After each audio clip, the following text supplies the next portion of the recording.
Up with KREM begins now. Welcome back to Up with KREM. Coming up this morning, we are learning more about Washington's reopening plan. We'll detail what it could mean for Spokane County. And people in Washington can now support restaurants by sipping. They can now sell cocktails to go. We'll detail the rules that come with it. And it is a sign of spring. Crews are busy clearing the Going to the Sun Road at Glacier National Park. And boy, it's not for the faint of heart. The road is buried under feet of snow and in several hundred feet up a steep slope in some cases. Right now, plows made it to Haystack Creek, that is on the west side of Logan Pass. Well, welcome back to Up with KREM. Great to have you with us here on our Thursday morning. I'm Jen York, joined by Joshua Robinson and Evan Narani. Evan, we're still talking about snow and those higher elevations, and boy, those plow drivers have their work cut out for them. That's right. I mean, I don't imagine that they were expecting the downpour of snow that we saw yesterday towards some of those higher elevations, but I know that this is typically kind of that sign of spring when those roads get cleared off and they're finally able to be traveled along. Some of those pictures, Jen, that I got from you yesterday, they showed bears that were walking across the open road, kind of confused about what was going on with all the tractors coming through. So it was a cool sight to see, and those pictures were very exciting. And Joshua, you spent some time working in Montana. You're familiar with Glacier. Glacier is one of my favorite places in the world. I love Glacier National Park, and I've never gotten none of us have a chance to go up there when it's snowing like this, but I love the views of that. It is, as Evan said, the sign that we can actually start taking trips up there. What a beautiful place. Love seeing anything I can about Glacier personally. Oh yeah, it's a beautiful, beautiful part of the country. And of course, those crews have their work cut out for them, still dealing with snow and those higher elevations in the park. But Evan, back here closer to home here in Spokane, we're looking at sunshine today. Yeah, that's right. That cold front has left us with actually dry air on the trailing end of it.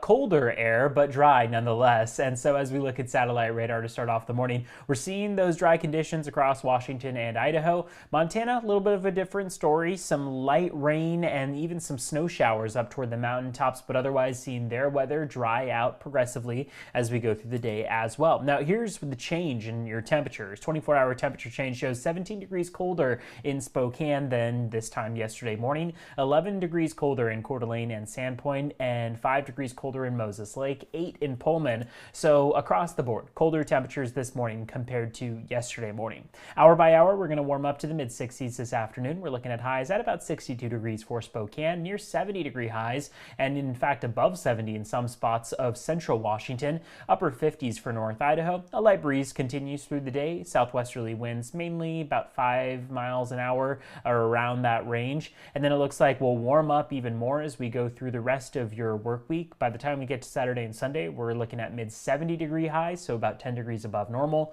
before we start to cool down toward the beginning and middle portion of next week, with a chance for showers along the way toward about Tuesday is when we're thinking of next week. But otherwise, a dry Mother's Day forecast, so an exciting one at that. Jen, I'll send things back over to you. All right, Evan, you get to come back tomorrow because you're delivering a beautiful forecast for Mother's Day. I hope the mothers are thankful for a dry one, and I know I can't take personal credit for how the weather acts. I just kind of am the middleman, but I will gladly take credit for the dry skies. Absolutely. We're giving it to you. All right, Evan, thank you so much. He'll be back in a few minutes with a look at your extended forecast as well.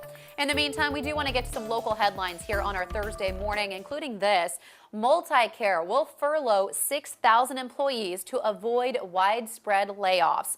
The organization announced last night workers will take 17 shift furloughs each starting next week. The furlough starts Sunday and will run through January 2nd of next year. Multicare says it's in light of a $160 million shortfall due to coronavirus. Well, this morning, the U.S. coronavirus death toll is growing. Johns Hopkins University reports the death toll is now more than 72,000. This is among 1.2 million cases nationwide. The White House reports doctors completed 7.5 million tests. And yesterday on Capitol Hill, a former director of the Centers for Disease Control and Prevention painted a grim picture. He says deaths will likely hit 100,000 by the end of the month. We're all so impatient to restart our activities. We risk complacency in accepting the preventable deaths of 2,000 Americans each day. Now, this comes as President Trump insists governors open their states. Well, people without insurance have until tomorrow to sign up in Washington. This is part of a new special enrollment period. If you have become uninsured due to the virus, you do qualify for this special enrollment period. Washington Health Plan Finder will determine if applicants qualify for year-round or qualified coverage. And this morning, we're learning a little bit more about Spokane's economy and when we might be able to reopen under the state's plan. On Tuesday, Mayor Nadine Woodward called the state's standards unrealistic for a county of our size. Now, the rules say counties must go 3 weeks with no new coronavirus cases to open and move on to the next phase. However, Governor Jay Inslee's office is clarifying those rules. They say it applies to counties with 75,000 people or less. Spokane's population is about 500,000. Washington Director of Commerce Lisa Brown called Woodward's statements incorrect.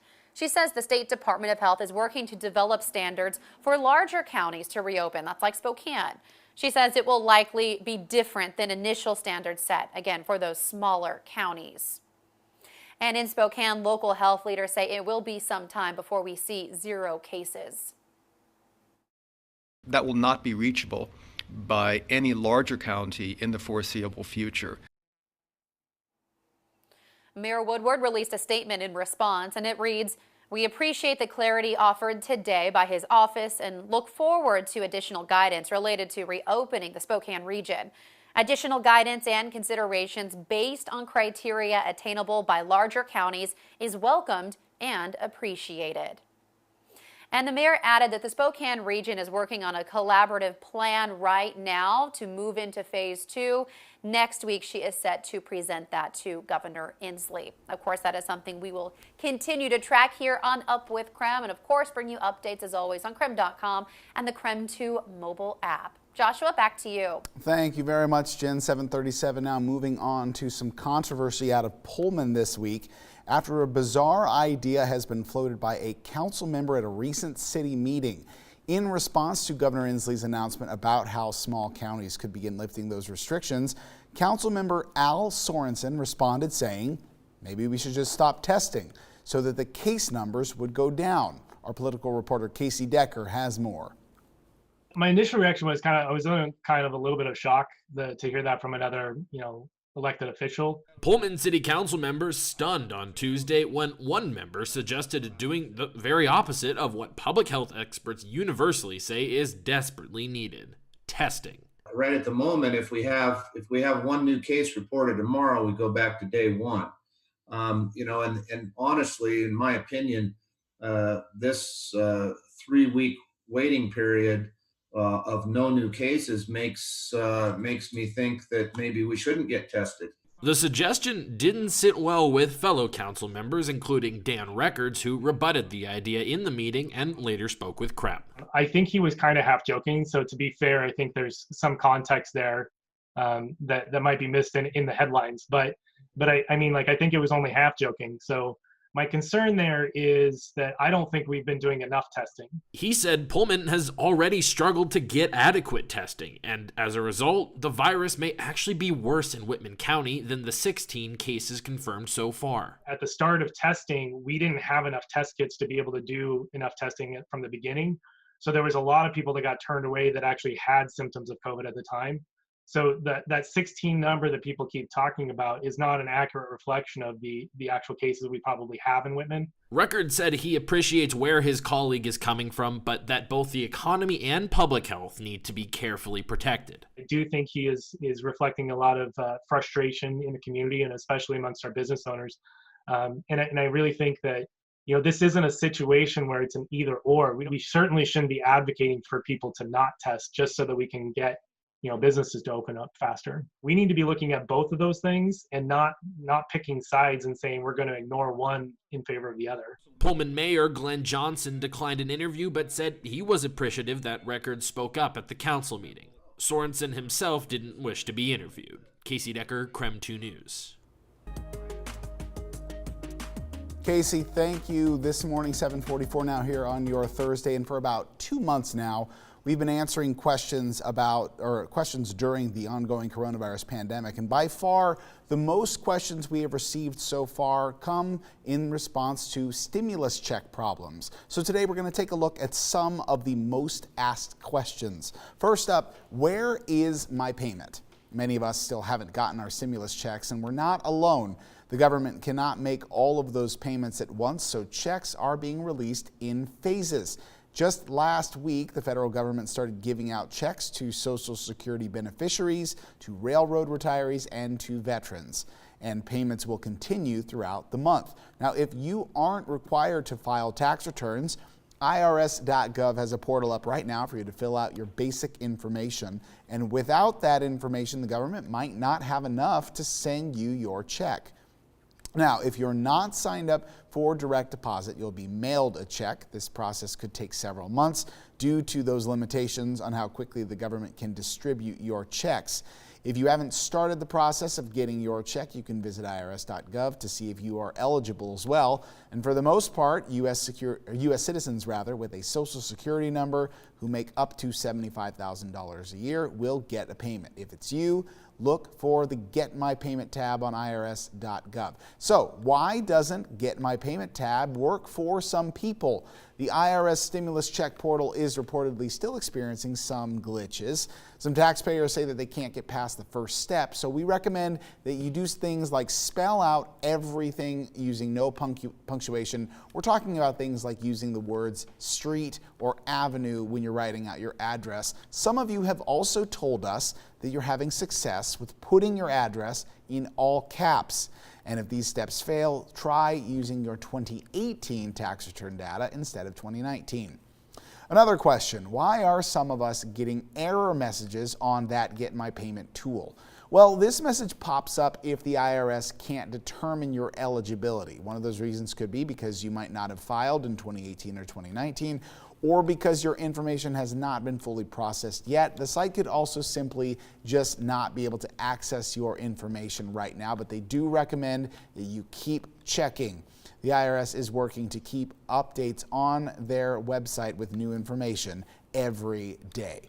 And we've got more information online about stimulus checks and some of your issues. You see the text line on your screen right now. You can text the word check to 509-448-2000. We've got more suggestions and tips and information for you if you need it. All right, 7:42 this morning. Let's welcome back Jen York this morning for a look at what's trending. Jen, good morning. Good morning. Yeah, this certainly has people talking across the state. Washington restaurants are now allowed to sell cocktails to go just in time for the weekend, right? So this came as a surprise announcement yesterday from the State Liquor and Cannabis Board. Spokane City leaders made the request saying it would help some struggling businesses. So there are a few rules that go into place with this, with restrictions. We want to keep people safe and not drinking and driving. So customers, if they do want to order one of these to-go cocktails, they have to order a meal as well. So you can't just go in and order 10 drinks and take off. You have to order a meal and a drink with that meal. And the drinks also must have a secure cap, so it's not going to be an open container. Last, you cannot keep that martini in your cup holder. All cocktails must be in the trunk of the car or be kept out of reach from the driver's seat, much like what you would see if you go to the grocery store and pick up a pack of beer or a bottle of wine or something like that. It has to be away from the driver's seat. But yeah, something you can take part in this weekend if you're headed out and about and looking to get a meal to go to have at home. Now you can have that pre-made cocktail with your dinner. Joshua? I got to tell you, I used to be a bartender before long before I got into any kind of journalistic endeavors. And I think what this also does, it might give bartenders that are out of work right now for these restaurants a chance to be creative, and they get a chance to share something. Because, it's easy to look up a recipe for a margarita or something like that, but this gives them something to get excited about, as long, of course, Evan, as we continue to stay safe and make sure that we're responsible with things like this. Yeah, I mean, exactly. It puts them back to work, hopefully. It hopefully gets some revenue going, or more revenue, to a lot of those businesses that rely heavily on alcohol sales that previously weren't able to sell drinks. So I hope so. I mean, I can only imagine that as people get their dinner takeout, they're going to want to, throw a drink in too. And Jen, you've been the first person I turn to usually for restaurant recommendations since I moved here. I would imagine this adds a whole new level to takeout. Yeah, and I'm hoping maybe some of the restaurants that were previously closed are now adapting and reopening. I've seen a couple here in downtown Spokane starting to create meal kits and things like that. So maybe we'll see this as an add-on to that and get more businesses able to get the money flowing for some of those workers. So again, that's something we'll continue to track this morning. That is what's trending here in the Spokane area. Still to come here on the CW22 on Up with KREM. New this morning, the Pentagon is considering not accepting military recruits diagnosed with COVID-19. So this morning, we want you at home to weigh in. Should coronavirus survivors be banned from joining the military? You can vote now on the KREM 2 mobile app or on krem.com/vote. You're watching Up with KREM.